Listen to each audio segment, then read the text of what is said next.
Can Sam Darnold prove to all of us that he is a real NFL starting quarterback to where there'll be a market for him next year and somebody will pay him starting quarterback money? Or is he just going to be bridge backup guy? Everybody has liked Darnold except the Jets. Sam Darnold is coming off of his worst game of the season statistically.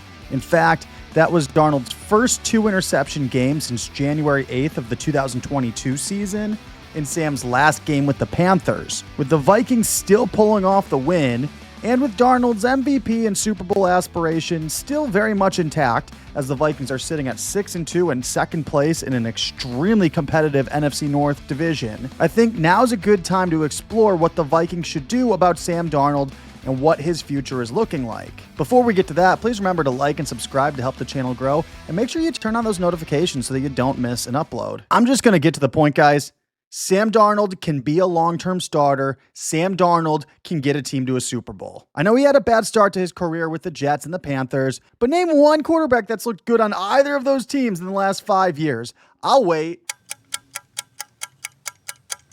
By the way, I'm including Aaron Rodgers. Yes, Aaron did have a very good Thursday night, but look, even Zach Wilson had some good games here and there for the Jets. Actually, I think outside of Aaron Rodgers, I don't think anyone's been more promising for the Jets since Sam Darnold. And yeah, Sam struggled with the Panthers. So did Baker Mayfield, and he's looking pretty damn good right now. I know he lost last night, but he went 22 of 31 for 200 yards and 2 touchdowns with no interceptions for a 112 rating.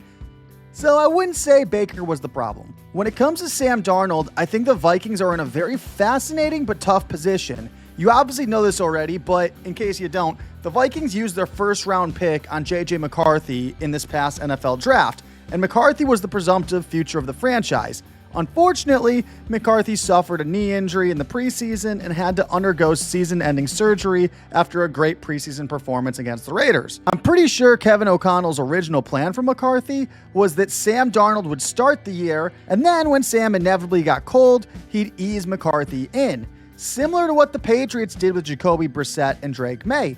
The problem, and it's a good problem to have, but the problem is that Sam Darnold hasn't really gotten cold. Sure, his stats against the Jets weren't great, but that game was in London on a completely different time zone in a game the Vikings won anyways. And even in the 2-point loss to the Lions, Darnold threw for over 250 yards with a 103 rating. And even in the Vikings' 10-point loss to the Rams, Darnold threw 2 touchdowns and had a 128 rating. So even if JJ McCarthy was healthy, I don't think it would make sense to pull Darnold, especially not yet. And here's the problem the Vikings are going to run into this offseason. If Darnold continues playing well, are you really going to let him walk? What if he wins the MVP? What if he takes the Vikings to the NFC Championship game? What if he takes them to a Super Bowl? What if he wins the damn Super Bowl? And here's why I say that, even knowing that they just drafted a quarterback. Quarterbacks you haven't seen play in the NFL yet, whether they're a rookie or not, are such a huge question mark for a team. Tight ends, a lot less so. We all kind of knew Brock Bowers was going to work out. Cornerbacks, we all kind of knew Witherspoon was going to work out. Offensive line, defensive line, it's a lot easier to predict how those players are going to do. Quarterback is such an unknown. At one point, everyone thought Ryan Leaf was going to wreck the NFL. Hell, same for Trevor Lawrence, who I know he got his big contract, but I definitely wouldn't say he's delivered on what we were expecting him to be when he came out of Clemson. The Vikings have a quarterback on their team right now who is winning football games. He's proving that he works in their system. He's proving he can win for them. The marriage works. Are you sure you want to get a divorce just because someone younger is waiting for you? I don't recommend it. Well, unless she's really hot. Okay, I just ruined my own metaphor. The point is that Sam Darnold is winning with the Vikings. I don't know if JJ McCarthy can. I'm certainly not saying that he can't. I'm saying, I don't know. We haven't seen him play in a real NFL game yet. And if I'm the Vikings GM, I need to find out what I want to do with Darnold sooner rather than later, because if Darnold keeps lighting it up, his price tag keeps getting higher and higher and higher and higher and higher. Right now, I think you could give him something slightly better than the Kirk Cousins contract. Kirk got a 4-year deal, average of $45 million a year. I think today, Sam would sign a 4-year, $47 million a year deal. After Sam destroys the Jaguars, Titans, and Bears, he's looking at something a lot closer to $50 million per year. After he gets the Vikings to the NFC Championship game, he's looking at something closer to $55 million. after he either wins MVP or Super Bowl, he's looking at $60 million. Actually, probably $60.5 million so that he can beat Dak Prescott's contract. And it's not like the Vikings can tag him. He's got 4 void years at the end of his 1-year contract that he signed with the Vikings this last offseason. So tagging him's not an option. And if Sam plays great, are you really going to let him walk out? I think the Seahawks would be happy to sign Darnold. Geno's pretty easy to get out of his contract this offseason. I think the Giants would be happy to sign Darnold. Daniel Jones is pretty cheap to cut this offseason.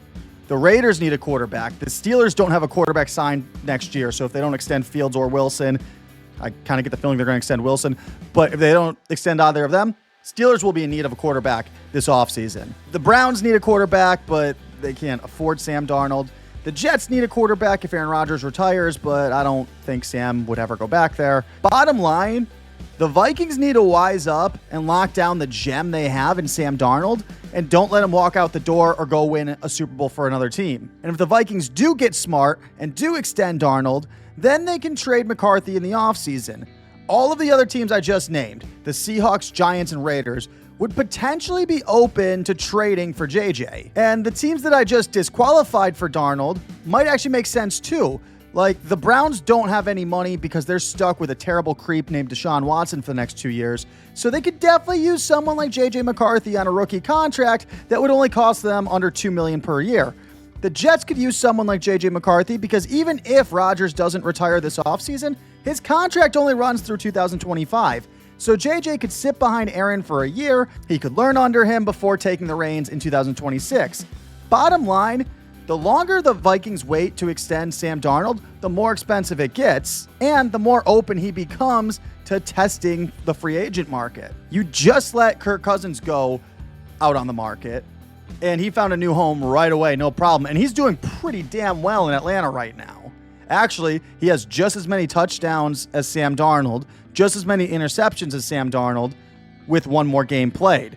So I'd make the argument Darnold's actually doing better. You got someone better right now playing for you. I wouldn't let him go. And I especially wouldn't let him go in favor of someone who has never played in the NFL before and is coming off of knee surgery nonetheless.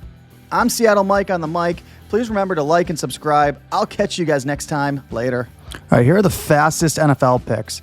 Ravens over Bengals, Giants over Panthers, Bears over Patriots, Bills over Colts, Chiefs over Broncos, Falcons over Saints, 49ers over Buccaneers, Steelers over Commanders. The rookie quarterback is going to have a tough time against the Steelers defense. Vikings over Jaguars, pay Sam Darnold, I'm telling you. Chargers over Titans, Eagles over Cowboys. Seriously, what the hell was that trade? Cardinals over Jets, Lions over Texans, Dolphins to upset the Rams.